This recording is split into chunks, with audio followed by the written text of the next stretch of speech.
ሰላም ሰላም ቤተሰቦች እንደምን አላችሁ? እንዴት ናችሁ? ከኔ ጋር ሁሉም ሰላም። ዛሬ በእንግሊዘኛ በአዲስ ቪዲዮ በደንብ ለማሳየት በዚህ በቦርድ ያሳየኋችሁ እንቀጥላለን ማለት ነው። ከአሁን በፊት ሰርቼዋለሁ። ይህን ግን እንደ አዲስ እያንዳንዱን እንዴት ድምፅ እንዳለው ከላይኞቹ ደግሞ ኤቢሲዲ እንዴት እንደሆኑ እያነበብን እንቀጥላለን ማለት ነው። እስከ መጨረሻ ብላችን ቆዩ። እዚህ ጋር የምናያቸው ከኤ እስከ ዜድ ያሉት እንደ ኤቢሲዲ በተለምዶ እንደምንጠራቸው ናቸው። ታችኞቹ የተለያየ ድምፅ አላቸው። አብረን እንሄዳለን ማለት ነው። እሺ እነዚህ ለመታወቋቸው ሙሉ እስከ ዜድ ድረስ ልቁጠር። ኤ ቢ ሲ ዲ ኢ ኤፍ ጂ ኤች አይ ጄ ኬ ኤል ኤም ኤን ኦ ፒ ኪው አር ኤስ ቲ ዩ ቪ ደብሊው ኤክስ ዋይ ዜድ ብለን እነዚህ እንደ በፊት እንደምንጠራቸው በተለምዶ እንዲህ ኤቢሲዲ እንቆጥራለን ማለት ነው። ከዛ ታችኞቹ ሙሉ እንደ ኤቢሲዲ ናቸው፣ ግን ለንባብም ለጽሁፍም እንዲመቹ ሌላ ድምፅ አላቸው። እነሱ ነግራችኋለሁ። ከኤ ነው የምንጀምረው። እችም ኤ ነች፣ እችም ኤ ነች፣ ግን አ ሚል ድምፅ አላት ማለት ነው። አ ብ ክ ድ ኤ ፍ ግ ህ ኢ ጂ ክ ል ም ን ኦ ፕ ክው ቺ አንዳንዴ እንዲህ ትጻፋለች። ክው ረ ፍ ፍ አ ከላይ ዩ ያልናት አ ትባላለች። በዚህ ጊዜ ቨ ው ትባላለች። እቺ ደብሊው ናት። ው የሚል ድምፅ አላት። ክስ ክስ ንባብላይ እንዴት እንደሆኑ እናያለን ማለት ነው። ክስ ይ እና ዝ ይሆናሉ ማለት ነው። ስለዚህ እነዚህን ድምፆች በድጋሚ እያንዳንዱን እናያቸዋለን። ይቻውን አ ትሆናለች በአማርኛዋ እንደዚች አይነት አ ማለት ነው። ድምጿ አ ያላችሁ ትሷት በጣም አሪፍ ነው። እች ደግሞ ብ እንደዚች አይነት ብ። ሲ ብለን የምናውቃት ደግሞ ከ ትሆናለች። እንደዚህ የምትነበብበት ጊዜ አለ። ከ ብላችሁ ታነቧታላችሁ። ከ ያነኛው ደግሞ ድ። ሁሉንም በአንዴ ሊያዝ ድንገራችሁና የተለዩትን ብቻ ነግራችኋለሁ። ድ እንደ ስድስተኛ ፊደሎች የአማርኛ ስድስተኛ ፊደሎች ታውቋቸው ከሆነ አማርኛ በደንብ ለምታነቡ አ ኡ ኢ አ ኤ እኒ ናቸው ስድስተኛ ፊደሎች። ከዛ አው ሰባተኛ አለ። የለሉ የሀሁ የሁሎችም እንደዛ ማለት ልክ እንደዚህ ነው የሚነበው ማለት ነው። ህ ል ም ልክ እንደዚህ አይነት ድምፅ ያላቸው ከዚህ በኋላ ህ እንዳልነው ኦ የራሱን ድምፅ ይዛን ፕ እቺ ክው የተለየ ድምፅ ያላቸው ነገራችሁ። ር ስ ት አ የተለየ ድምፅ አላት። ቨ እቺ ው አይለይም፣ ተመሳሳይ ነው። ክስ እቺ ክስ ለምን እንደተባለች በኋላ እናያለን። ይ እና ዝ ይሆናሉ ማለት ነው። እሺ እነዚህን የራሳቸውን ድምፅ ይዘን ቫውሎችን እናውጣ። ከእነዚህ መሀል ቫውል እና ኮንሶናንት ይባላሉ። ቫውል የሚባሉትን አሁን እናውጣ። ከአ እንጀምራለን። አ የሚለው ቫውል ነው። ልክ እንደ አማርኛ አናባቢዎች እንደ አኦ ማለት ነው። አ እንደዚህም መጻፍ ይቻላል። አ ቫውል ይባላል። ብ ስ ድ ወይም ችን ክ ብላችኋት ሂዱ። እስከዚህ ድረስ ያለው ደግሞ ምን ይባላል? ኮንሶናንት። ብ ክ ድ እስካሁን አግኝተናል። ከዛ ኤ ሌላኛዋ ቫውል ናት። ኤ ወይንም ደግሞ ኢ ብለን ምንጠራት። ፍ እዚህ ጋር አለ። ግ ህ እስከዚህ ድረስ ያሉት ደግሞ ኮንሶናንት ናቸው። ፍ ግ ህ ከዛ ኢ ምንድናች? ቫውል ነች ማለት ነው። ከዛ ደግሞ ጅ ክ ል ም ን እስከዚህ ድረስ ያሉት ኮንሶናንት ናቸው። ኦ ቫውል ነች ማለት ነው። ኦ ከዛ ፕ ክው ር ስ ት እስከዚህ ድረስ ያሉት ደግሞ ኮንሶናንት ናቸው። ሄደን ያከበብንባት ቫውል ነች ማለት ነው። እሺ እስከዚህ ድረስ ያሉት ደግሞ አሁን ኮንሶናንት ናቸው። እቺ ስፔሻል ቫውል ትባላለች። ዋይ ስፔሻል ቫውል ትባላለች። እሷ ለምን ስፔሻል እንደተባለች እናያለን። እቺን በስፔሻል ቫውል ያዙልኝ። እሺ እስካሁን ድረስ የእነዚህን ድምፅ በዚህ አይተናል። አ ብ ክ ድ እያልን መጀመሪያ የቆጠርኩትን መልሳችሁ እየሰማችሁ በአ ብ ክ ድ ብትይዙት በጣም አሪፍ ነው። ስለዚህ በእነሱ እነዚህን ድምፆች ይዘናል። ሌላ ተጨማሪ ደግሞ ከዚህ ከአ ብ ክ ድ ውጭ ወይም ደግሞ ከኤቢሲዲ ውጭ ሌላ ድምፅ ስፔሻል ሳውንድ የሚባሉ አሉ። ስፔሻል ሳውንድ፣ እነዚህ ስፔሻል ሳውንድ ማን ናቸው? ሲኤች በአንድ ላይ ስትመጣ ሲኤች ሺ ትባላለች። ኤስኤች በአንድ ላይ ስትመጣ ሺ፣ ልክ እንደ አንድ ፊደል ማለት ነው። ያው ሺ ሺ። ከዛ ቲኤች በአንድ ላይ ስትመጣ ይህን ካፒታል ማድረግ ይቻላል።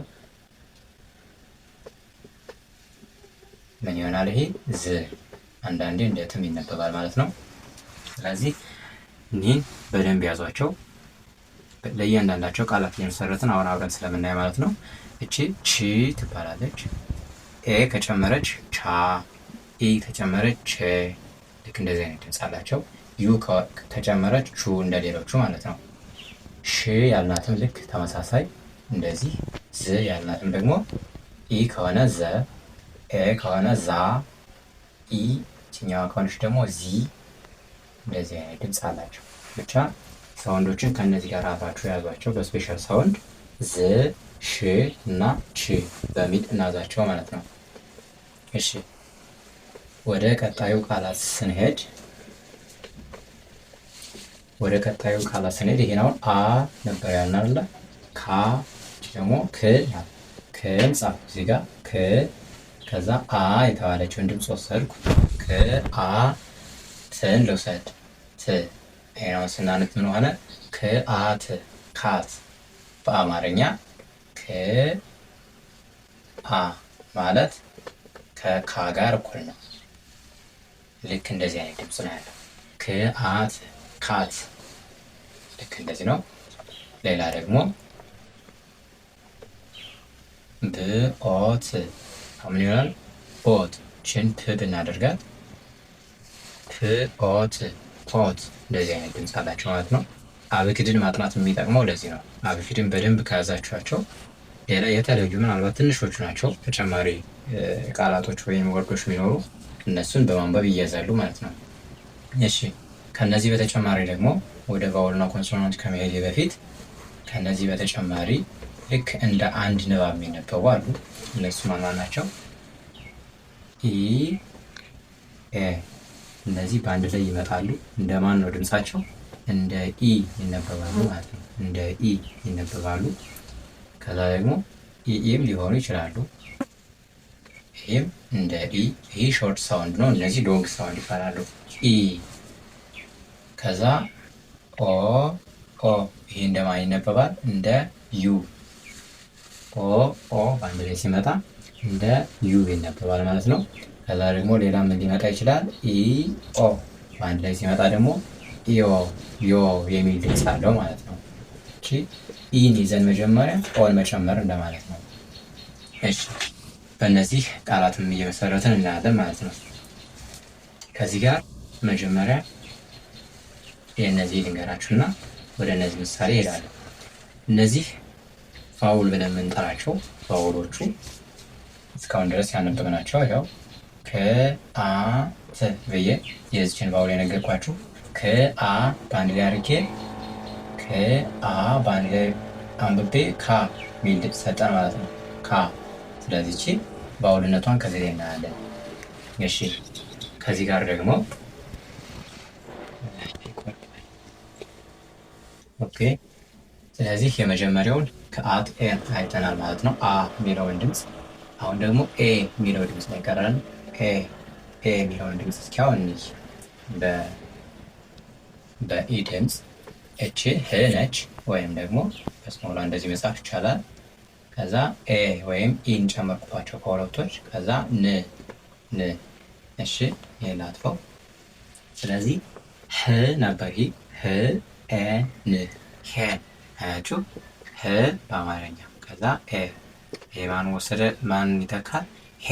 ልክ እንደዚህ ነው። ይሄን ህ ኤ ን ሄን የሚለውን ድምፅችን ባወላ ገኘን ማለት ነው። ከዛ ኢ ትቀጥላለች ማለት ነው። ኢ ማለት ሾርት ሳውንድ ናት።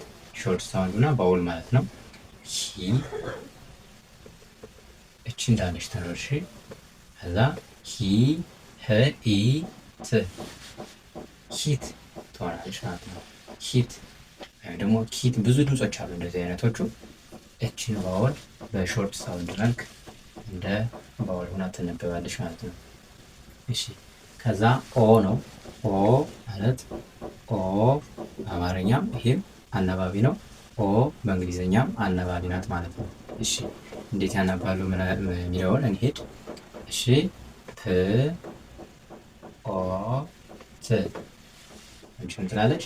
ፕ ኦ ት ፖት ፕ ኦ ት ፖት ፖ ያስባለች ለምሳሌ ፕ እና ኦ ይሄ ማን ይሆናል? ፖ የሚለውን ድምጽ ይዘናል። ልክ እንደዚህ ነው። ፖት ፖት ማለት ነው። ከዛ የመጨረሻው አ ይባላል። ዩ ነው በኤቢሲዲ። ከዚህ ጋር ድምጽ ምን አለው?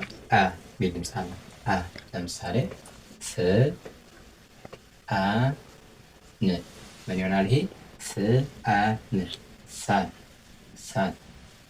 ለምሳሌም በአማርኛ ጻፈው ብትሉኝ ስ አ ን ይህ ማን ይዛል? ሳ የሚለው ይዛል። ከዛ ን ሳን የሚል ድምጽ አለው ማለት ነው። አ ለዛ ነው። በስተመጨረሻ ለምን ስፔሻል ተባለች የሚለውን እንይ። ስፔሻል የተባለችበት ምክንያት ልንገራችሁ። ከዚህ ጋር ሁለት ጽሁፎች ይጽፋለሁ። አንደኛው የሎ ይላል፣ ሁለተኛው ደግሞ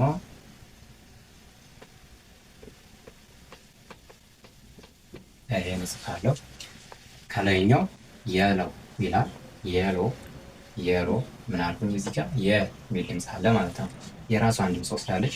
ከዚህ ጋር ደግሞ ባይሲክል ሲ እቺ ሁለቱ በአንድ ተነበቡ ማለት ነው። ሲ ነው እንጂ እንደ ዋናነት የጠራናት ዋይን አይደለም የጠራናት። ይሄን በአማርኛ ስታነቡት ባይ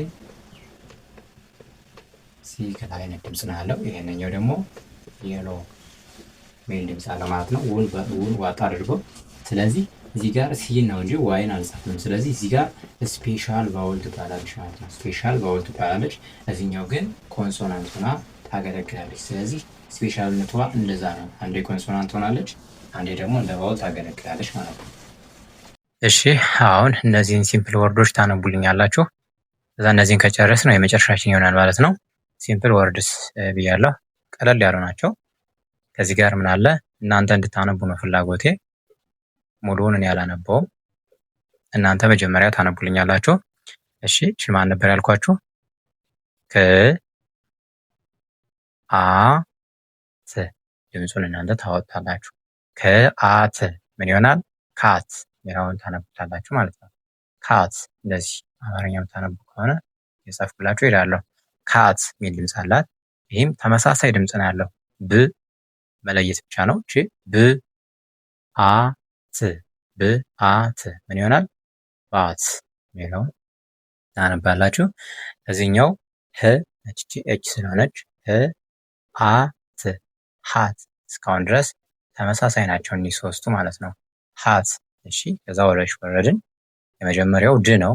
ከዛ ኦ፣ ከዛ ግ ድ ኦ ግ ምን ይሆናል? ዶግ። እንደዚህ አይነት ተባብ ማንበብ የሚመድባችሁ ዶግ። ከዚህ ደግሞ ብ ኦ ይ ዋይ ስለሆነች ይ ትባላለች። ብ ኦ ይ ምን ይሆናል? ቦ ብና ኦ ቦ ይሆናል። ከዛ ይ ቦይ የሚል ድምጽ ይኖረዋል። እሺ ከዚህ ጋር ስአን ስአን ሁለት ኮንሶናንቶች አንድ ቫውል ማለት ነው። ስአ ምን ይሆናል? ሳ ን ሳን ፀሐይ ማለት ነው። ፕኤን ፕኤን እና ኤ ፔ ን ከዛ ፔን ይሆናል ማለት ነው።